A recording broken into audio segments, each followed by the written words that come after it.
na tala saba kibarol men ka bona Star FM radio to 96.6 men fele Kombo Sila Drive New Joshua Highway anin Kara FM radio men fele Kuloro anin community radio men be Fuladu Birka Ambassador River Region anin Sky Power FM men fanan be Angleterre wolle kenyin tala saba kibarol natali bidum albeki barol men moyla itande ko sojarol la bunda ya politicien si bakele adun ta politiko kono bake ya jambe jamano CDS kinte afo albo kibaro sodola alba kibaro sodola fana me Gambia dingul membe America wolle bukolu ni bukolu cikaye di Gambia college dan birka makaram bu albo fana moyla ka me sisla tin jadama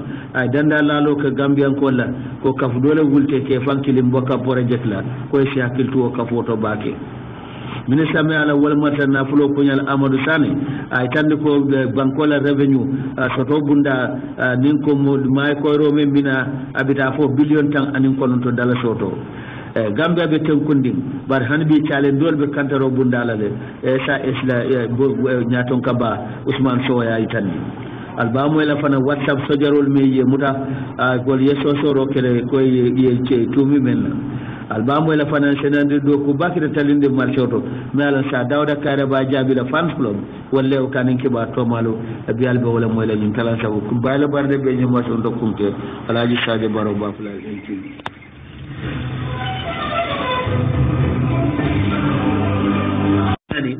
2018 alamade adum yajibe budget men kodomin hapa pour do ko be kala men ko fasha roke akwa ko do bita fo billion killing ani million keme kono to million taworo ade jikita ko wo beedum fanan de mar balu nimelbe den ni yirwa kola walla be bulo fayla banko kan itande fanko de total expenditure and net lending ko dafanso me alon ko banko bakira ni ibe don doro men dala ako be la fala kabo billion tan anim fula million kebe soba billion tan lul ni konondo minan sango kata billion muan ani million kemo woro million tan ani woro wula 2018 alamabe wo la faro niya suman kemo keme taworo ni woro wula lem adu be sumta men ebe dafanso ben kala banko be jikila do kodo bunda men ne kodo ko kala ada ko bedum nde nyomalu yirwa koto walla be banko fasala ministre Sane tande ko de dafanso men be kala molu kay ka me personal expenditures wala mu do kulala kote ako wo be la falal do go be talalal demanding kabo billion fula ani million kemoro million tan say nim fula yinan sango kata abe talala demande abita billion fula ani million kemelul ani million woro yin sannala ado ko be sunta ya masakunda shirol menta kaje ko ye konto ta banko do kulal be ikame nationwide staff audit ya jibe banko do tonya jumalle be do ko la banko kan bile konto beta ko la shabuko ina tatara mo jama ba miliyalon gos workers imantara kerim feren e be jota kam itobe tamakan borikan ila payroll to wala muy be jokan man sakundala ko dola wata wolmul mantara do kola akoy na tawolle wanyare way talaro ko fam daban so ben kala man sakundaka finance minister Amadou Sane itandi fanko de lankan me alon ko ka jo don toro ko dol kunna e jikita fanan ko bita man sakunda la dafa abe mentala banko la namoto yin changna la 2018 nin ko mu kemo mu wandi worawula diaji be woni nyinanta kemo tansa banin nan lemu kemen dafansi don toro jo kunya kunna ni ila lankan watinna ako abota million ba billion fula million kemo woro million taworo ni sai yinan sango kata sabe dila kata billion fula ani million kemo fula million tan sai ni sai ni sankuto men bina dunna kono 2018 ako yin talaro de ni aja sabuta go fanan beketa lankamul me lonko ya la yo lankamul men tala man sakunda e dontorol menta wan sutun fanan hanabe ka dabansol men fananke lankawol me hambeta ko wolu dolu me alonko abe lafala billion lulu ani million tan ani nani 2018 akoya itande ko ila nganiyomu menti wala mu social sector hada madin la nafa bundalu ko mel ka munta jata kendeya karang londo nin karam bum la karola ka wolu bete anda nin ko wolu lafa anin ka wala do ko kono fanundi anin fanan kaaje ko nafa soto banko dingle o koto ako nyile o sabu go ko do dundila woldo ako waya itande ko man sa kunda pareta sain kaaje ko banko dingle la ko banko namo a nafa finti banko dingle kan ako be itande la menna folo e be dapanso e be ko do men dundila senola karola anin to de bunda ako be la falal ako niyaji be wol mu bunda kuma ballati men nyanta yirwala ada ka do ko bunda yele banko dingle yenne banko la economy to finance minister Amadou Sane ay tan dibitol ay ñim fo dibitol le fanan ko ko do men dapansi la hameta men ko ki be wobe la fala baake ka fu me yeko capital spending wala muy be men ke la yirwa kolto wobe la fala baake ko do billion killing anin bon kemoro wala million taworo wala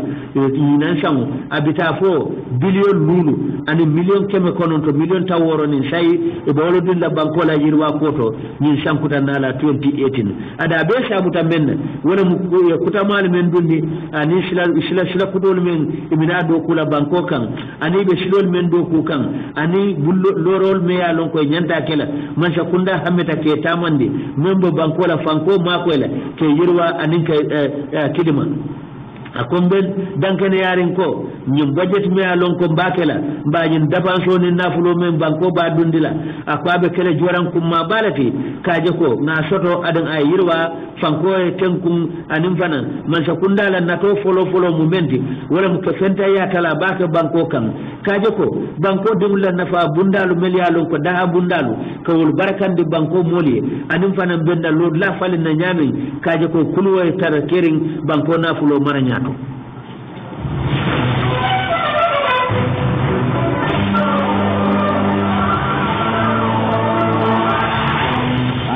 albela moy kan kalan saba kibarol la men ko bona lesta FM radio to director general member state intelligence service banko kullobe ka bunda men belu ay la suti ba ay tan di fanko do nyaawnya tenkun anin sumuya be kirin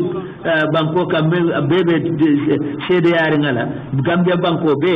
ako kantaro tanko bunda hanibe challenge dol be bulle banko kan director general member state intelligence service Usman Sow ni tan di kibatala la mamme bira banko kan ay tan di ko de tonya kairo nin tenkun be banko kan ne bara kumata bake bari mol fana melbe banko kan ke kul kana kula kana kulke melia lonko amanyi nyamba mamben nata ku dunte da manglu temba membi sa wulte da mantema akobare banko hanbi mbe wulkanne mbe fintikan kole ala kono ko walatina mol shakil to ko sefalto bake ako challenge role member banko dala hanbi telefona be dan ko kawol lal bake ako challenge role e ba kada kan kawulu daste tenkundi anim fana be silolu landi kan meya kanin meya tinna fo sabaro sikije moli la do ko ka nyama adi do ko futandi anyama fana akwa nyanta koyla be mako state intelligence service la boss balaka nyim fodo aka nyanta ke senera banko mol mako ako banko mantra tret kodo wala mukafo ko mantora kule ya nyati lim banko la de birin banko fankan jamba fo bantala fana bar wo nyaawnya ako manyi min ko amawo yitandi ko man kala ko soto tanko la karola akwani bi basic korsil lati bake ade besa nyaafu anyaayele ako bari mbe katakan bakele kaje ko banko la kantaro belto na dada meya lonko yiki yokote tarlaji feren banko ton kon nano be birakum fakum anabi head of the intelligence service memata banko kullo bela itande ko de ala ben fulanjang anin kibar safrale men sodo wala golen keda to momen na ay banko be tamoke ka jibe munaga kering anin banko be laanya jumane do ala nyin tamo ko to menti wala mke kibaro janjandi ko mole muru nyoka ila badi ala joke mole buroka fu nyoma ye kacha ade la kolu so nyoka mbanan ako nyin kede har jeti fanan ye banko la kantoni tanko situation o jibe al halo jibe anin ka bambandi fanan kantaro bunda ko tan membe banko kan ko wol fanan na kolu ye bulodi nyola anin ka sembentiya mol fanan na jero me ya lonko isa soto state intelligence service ko do men lota pour ka jeko wo kafo men lota isa long walla do ko sila kibar ko soto walla koto anin fanan isi sumanno nyamin ila do ko kono hanabe enen kunda kotawol ba kantaro bunda kotawol banko kan akomma mira akwa jontin ba hadama miya lonko abe kantaro bunda le tema banko kan anene bete ata fobbe bi anene ala bete adene man tambi ñi ñola afutata tunkum mendo ako kafunyo ya membe tema anen buluma do ko me alon ko ya la ñokan akwa excellent tabaka te kun tabak ay yilla je fanko al halo ya tinna ako fan wo badi ya kilim ano kafunyo ya kilim wala be ni Senegal banko tem akwala delegation futata nu Lower River Region Director General State Intelligence Service Osman Sow ako ya ndemaro soto kiliro soto member Senegal ko la bunda kantaro bunda la Intelligence Service bulu ko yi amroba dolle muta tamba kunda ma fanna ako tumole kataba ke la molu wulindi meltata pour ka wol shute jumallem anim fanan fayda bulata wo bandiya kolto le banko Gambie jambang janjambure fanan akoy kibaro soto hanabi modolla milialo bortanum ka bojan kata Senegal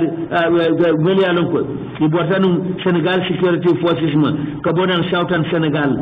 kananu to Dakar ma fanna akoy wor muta transit lale wo bandiolu akoy be tamakan nuy ka bonan Southern Senegal wala mo Casamance tundote ibe bokanna wolte bita kan Dakaro ye muta transit wotu mo be tambe kan jara somale bulola te kan ko dake akoy fanan wo kamala kataba drum yela kala ka funyol kala mutande Dakaru ade ye nyim mo kurmul cika ye dila ye suspect mella ye di Senegal en kolla so ye nyi tandiko kibarol ka di nyola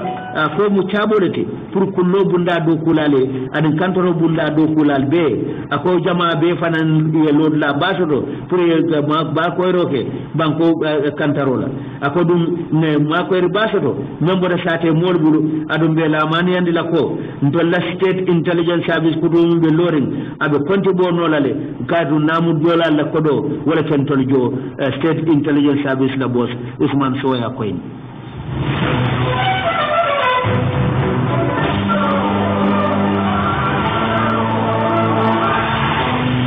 alkanani na albela moy kam Star FM radio la mealon ko na flak safo nyilemu kibar bundate mealon ko bandero batere bulubi banko kam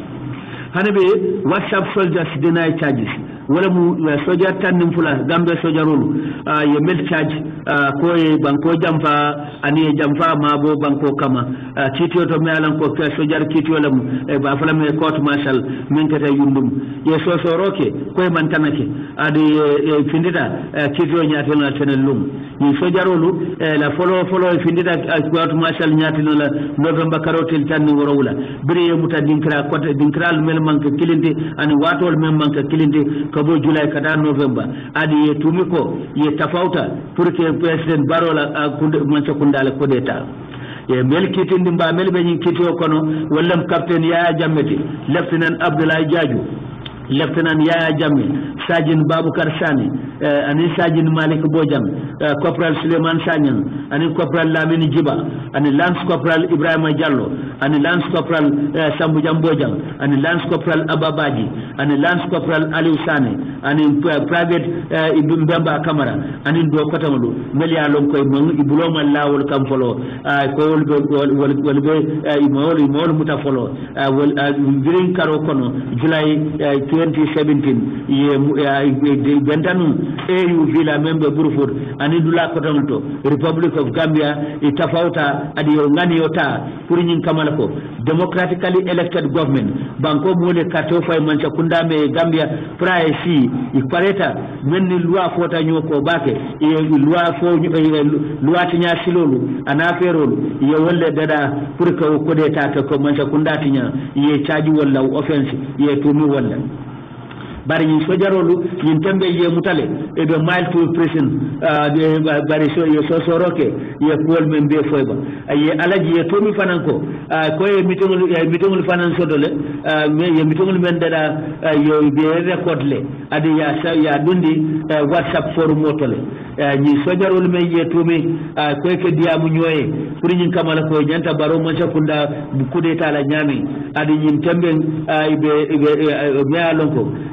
mealon ko regional forces wala mu ECOWAS forces anin para militaire walla be kantaka walla be man sakunda kantaka ni sojarolu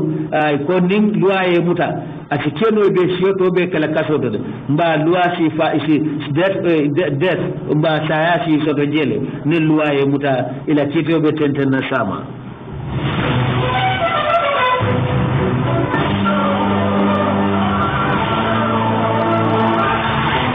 dum baɗum ɓe lolale janne sinanata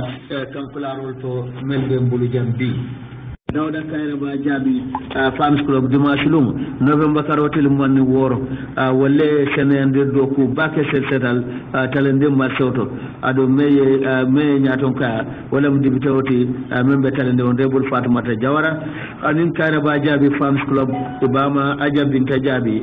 nin ma koyreɓe fanan berin tala ndi fodala satowlu be nata ɗon botanan fof sukuta anin kombo kunjuru kane ɓuuru kafoye lañin ɗo kotaɓe kumala sta fm radio e kafo fama aja ba kafo bama aja binta jabi ay jaro ka baka bennal men bema beta je an molnata makoroke ay jaro ka baka kare ba jabila ala fasa romin aya dila na ay hammo men duito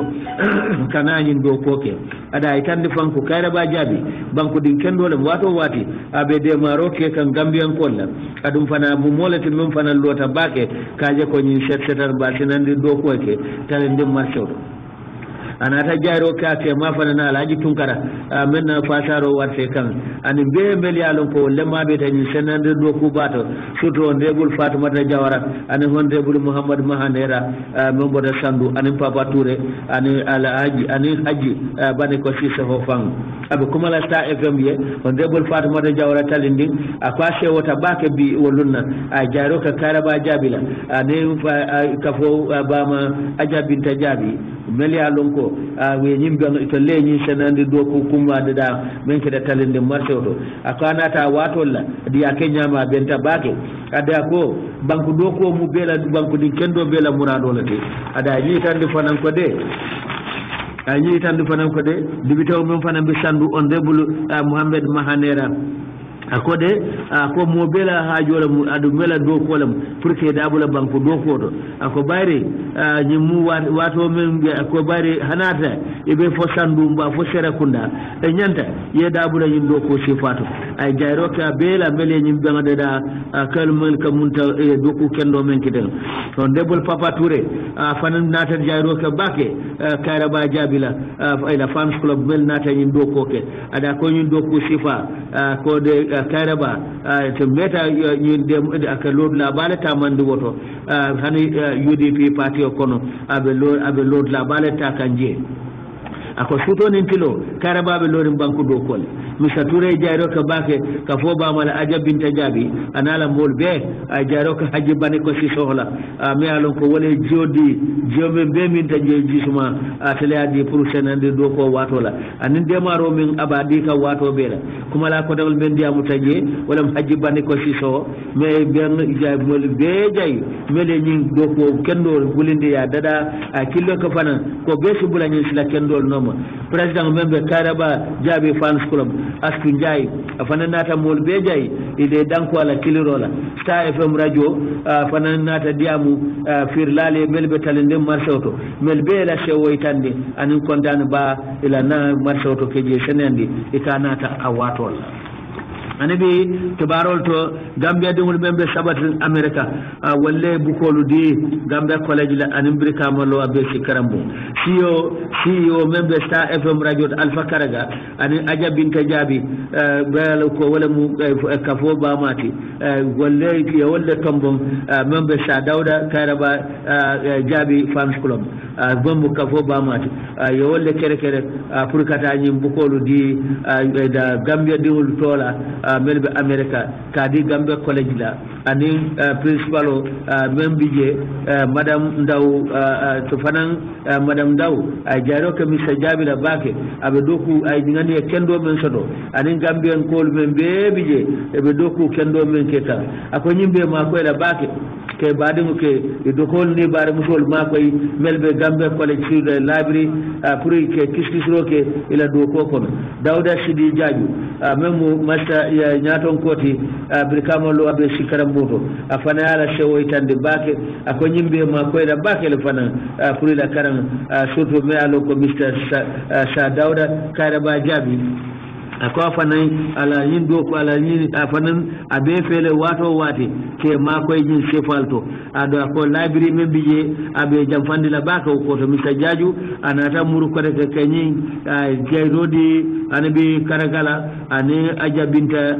be do be kata ko men ke kan ako Mr Jabide assistenten kala yindo ko kendo tamandi abe men ke kan bankoy anabi kibarol to ya itande ko modo me alon koy ka fa sisla kin jadama afanan be Angleterre le fanay kuma kan kinan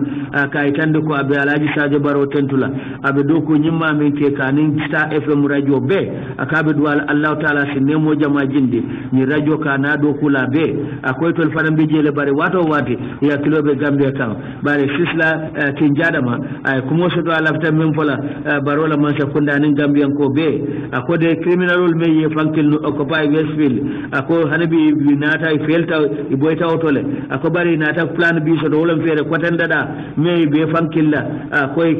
minashi da dole tala ado fanan o bedum fanan shalonko molle be kala makka tambi to la fan ako Gambian kolu sina kiltu bake ka fo do me ka fo e mboka project ako dum molle meli alonko e to lebe nyin ko koma ay to fo le fan ado ako molle meli alonko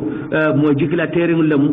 men man la fi bankola kola adila nganyoti je fanan ako dolbe bantale ako dum shalom ko itellebo ko mo me ka fo be ko pay be fili ako dum fanan fi je ko be fi kalamuta nyunu mo kilin lamu melbe ko koma adu kantaro bunda fi kalamuta abe yital la fanan ko Gambia mon sakunda wato wati isinyin do ku sa jibe adi fi lom fanan fi sute ani nata nyaaw nyaama ni fere ya dada pour que na démocratie lanjuru ko sa kata ye nyaato kundu ako mol kane nyaasiti wo propaganda la ibe men fala ka fo civic education me alon ko show fenta ko ma na manke pour que mol filindi anin ka banko dundi bata ko na nyin ko nyim boka project ko si kala mutabake ako mol le meli alon ko to libe silo men kan sila kende de ako silo famfam kaaje ko dalilol membe banko bulu yeloje ako dum fanay ton fanan ye mobilisation kele funding ko dada meli ko not in my name amanke tol toti funding ko ako wolbe do ko ke kanni sanji mu wonnin fula pour kaaje ko ya jamela man sakunda e bojang adu ako wakafo be lorin adu be yaaje ko be dele fanan da nyanta bulala je adu welbe nyin kafo koma nyum boka projet ako lafitan na tarnya ani démocratie men nga nyinin ko leani bata ko ilafta wala tinyala ako Gambian ko le boy fan kalama Gambian ko le boy fan kalama ako dum fanan isa lonko nyim boka project ako kafu kulum la moti mel la jiko ako intelligence service isi longi si kalamuta adu isi fere ke la kola ni findita wato wato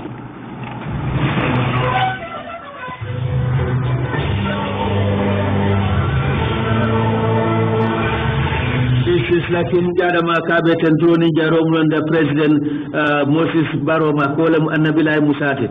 kaya tamanser walla akala political father lawyer dabo akabe duala fanan afamae karamo jadama banni dembo by force be doku kendo men ke kam banko kan wato bela ako Gambian kolu ye tentela doku nyimma fe e be men ke kam banko doko wala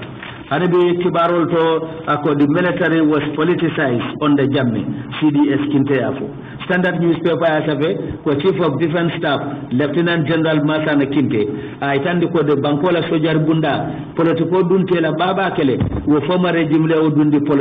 sojar kunda dundi politiko kono ako dalilo yatinna politiko kilanya Kenya men dunta sojar kunda ako wala ka sabu kudetalu anin 2 minute kudetalu anin counter kudetalu bete kenun banko kan kinte ni kuma kan fonu GRTS da checkpoint program odo amamme CDS kinte akode professional army soto wala soja ya me alon ko yiti wana yati la do kodo wo mantra wo mumenti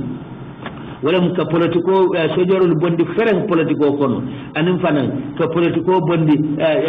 sojaria karola ani sojarul yobbo politiko kono fereng ako wala mu professional army ke lono wala kono atende ka itande ko ako sojaro mu banko dinglati adu me yala nyanto sodo ala bunya fanan sodo ko banko din kotangal be nyame e kata carte o fayolale ade ka carte o fayle ako bari manyanna ya campagne o manyanna talla kala sojar barakoto bari tol mum mollati manya itolu wobatinal be dadun politiko to ako bela do kuno anila wane a sojariato abawde lanjurda nim politiko dum taji side skinde akode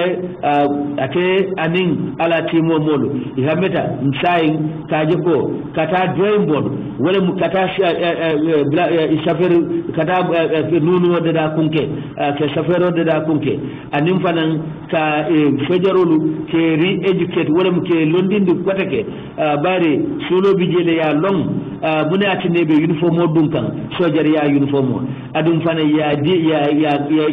isin ya kala muta fanan ko da tamo anira nganiyo nyanta talla bankole anim fanan nyanta fanan wakilo men fanan ke banko nyanta fanan lonnan anin banan inyante niyo lala pour kaje ko banko mole tanka anin banko kanta anin tan banko be kanta amman ka mo kilinti ba pati kilinti ni be la do ko kela ako ni sojarolu yow kala muta ako to mole ako te kala te fasar kela te lala kar kam fanan anabe CDS kinte ako kola yakol mimbe je nyim politiko kolu men dunta sojari akono ko mbe katalale ko bondi bayra problemo fanan bijele nyalo nyi si fatam fanso men dunta sojari kundato sai ako wotumo wala dunta nun yo wala dundi nun sojari kundato ako dakan ka jeko ka bankola sojari bunda fali nyama me alonko ate pati talla pati silakan abe talla tonya professional wala muwane ya dokoti ani ya kontibono ko sojarolu keke nyami side skinte tendanda kayitande ko de sojar kunda ni sanjul kono iman ibe takan me alonko ibe takan adi ebirakan nyame nyin sanjol kono wala nyinti be silota kanne men nyanta kala nyi tande fanko basse anin kanen lay saye bataillon soto je ifangal ni falsum bataillon lem adum fanan ibe jorangal dilela men saje ko isila do ko keno nyame kinte ay tande de ko molke munol men fo men manka toñade akoy mukantara sojarol bay kan akoy men be tekan doron wala mi nyinti be falendo la tekan nyin tembe ada yi tandiko wo falindiro fanan ada tandiko ya nyinin ka fo e banko defense minister kanen ne ban side skinte ko ataman ko moti minsi wo fo buru banko fanyanta defense minister so da fama nyen na so ko baran ke men fo no wala mi yinti banko la tanko wo men gunda jamal le bije mel yaram mel dabije adu ko dum fanan bring ida tamandiro Kenya anila maralo Kenya ani service chief ani fanna men bije akoy be nyanta tembelale sojar kunda kotamdu be nyanta blodi la jolale pour nyin kamala ko kanto sikeno nyadile ani be falindiro me ba ke kan side skinte ay tandiko man kunda al katambinda al officer ibe parering ke bankola sojar bunda fali military ado ako wo falindiro soljaro li lo la sotole me alon ko nyanta senale ma bake ade nyante la duno mentala ko banko dum la moyti